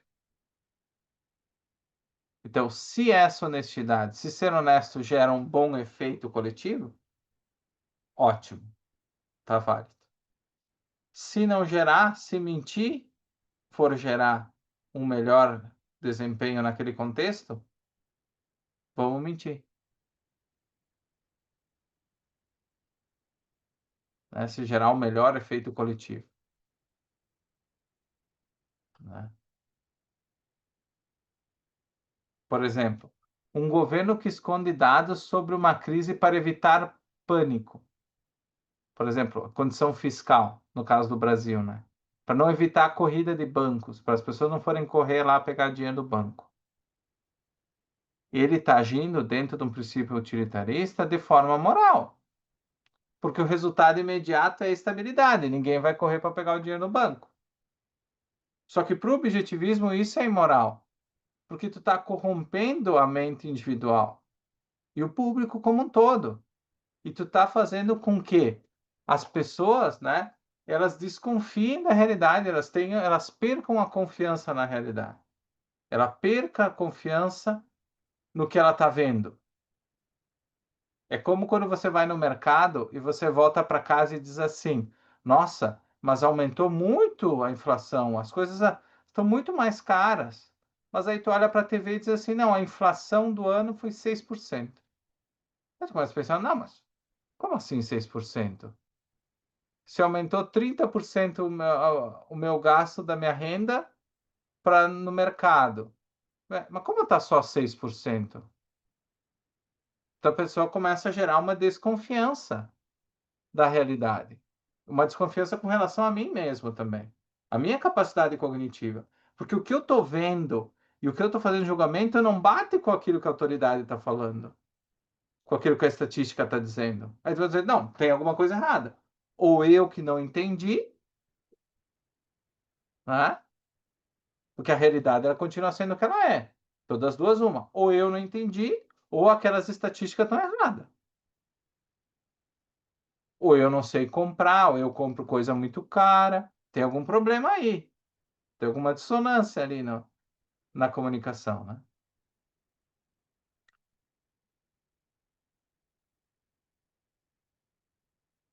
Né? Então, por isso que às vezes a,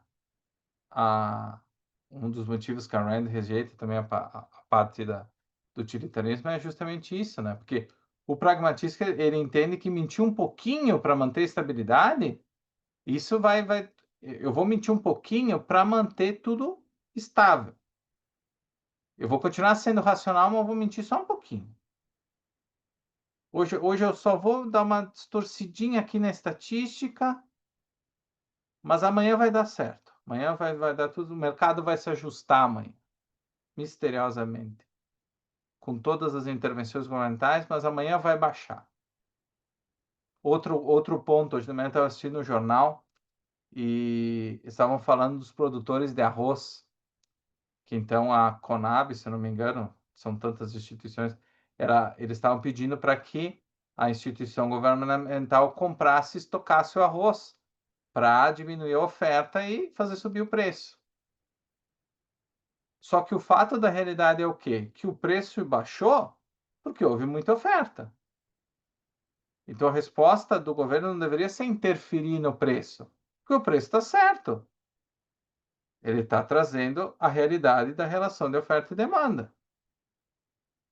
Que é isso beneficiaria o consumidor, beneficiaria o mercado como um todo. Só que aí tem o Joãozinho que tem arroz lá Eu não quero, eu quero ganhar mais. Então, eu vou chamar o governo para ir lá comprar a oferta excedente de arroz para que o valor do arroz aumente. Isso é agir de forma moral e honesta? Não. Isso é agir com desonestidade. Porque se o governo ajudou o produtor de arroz, por que não pode me ajudar também como tradutor? Porque a criação da IA também reduziu o custo de revisão e o custo de tradução pago pelo meu trabalho. Eu também quero subsídio,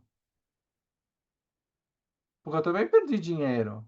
Não foi só o produtor de arroz. O meu trabalho serve para eu comer tanto quanto o valor da venda de arroz serve para o produtor de arroz. Por que eu não tenho subsídio? Né? Porque eu não sou amigo do rei, como o Daniel colocou. Então, tudo isso são atos de desonestidade e a consequência se sente na realidade. Quando tu vive de forma desonesta, ou tu vive num sistema onde que existem esse tipo de desonestidade ao longo das próprias relações de mercado, de desequilíbrio de mercado, o que que gera? Consequências negativas como um todo. Porque você acha que você está beneficiando os produtores de arroz, mas quantos outros produtores você está prejudicando com esse movimento? Né? E tem como saber isso também? Você sabe quanto você está prejudicando? O verdadeiro tamanho do prejuízo? Talvez nem seja possível mensurar, mas a gente vê diretamente uma consequência negativa, mas a gente nem sabe o tamanho disso, né? Então, é muito bom a gente pensar nessas reflexões, né? Nesses efeitos em cascata, né? Efeito cascata que o Daniel colocou ali.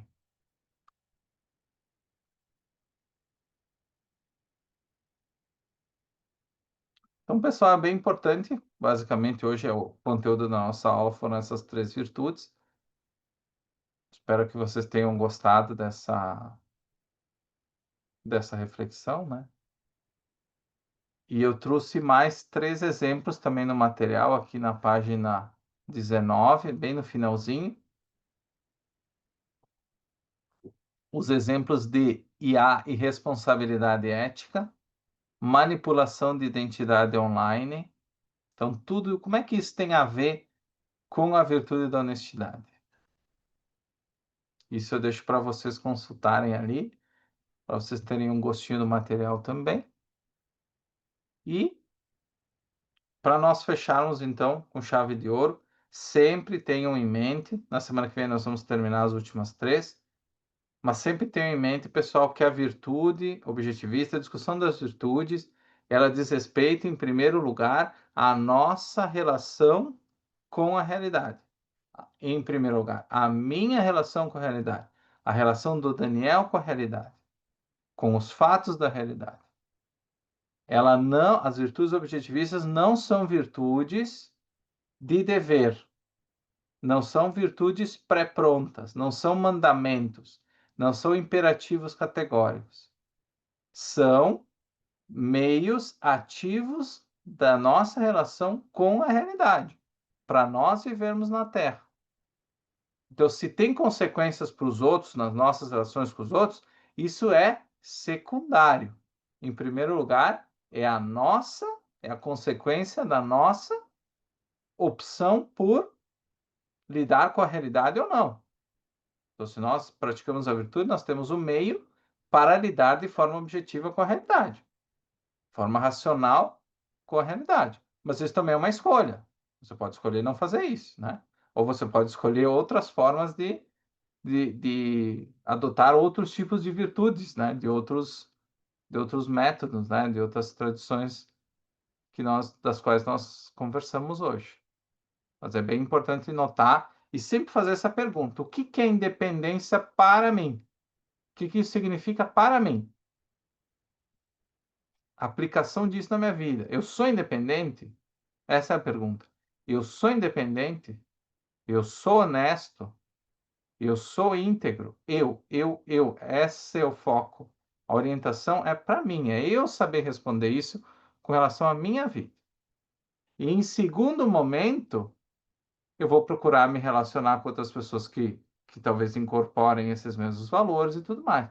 Mas, em primeiro lugar, é a minha relação com a realidade. Então, nunca se esqueçam disso. Alguma pergunta, pessoal? Então, a gente consegue terminar bem certinho no horário.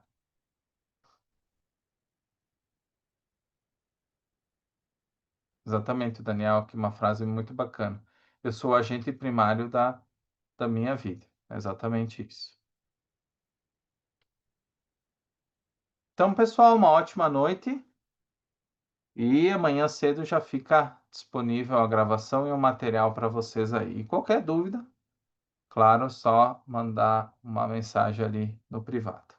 Um abração, hein? Até quinta que vem. Obrigado, Cleiton.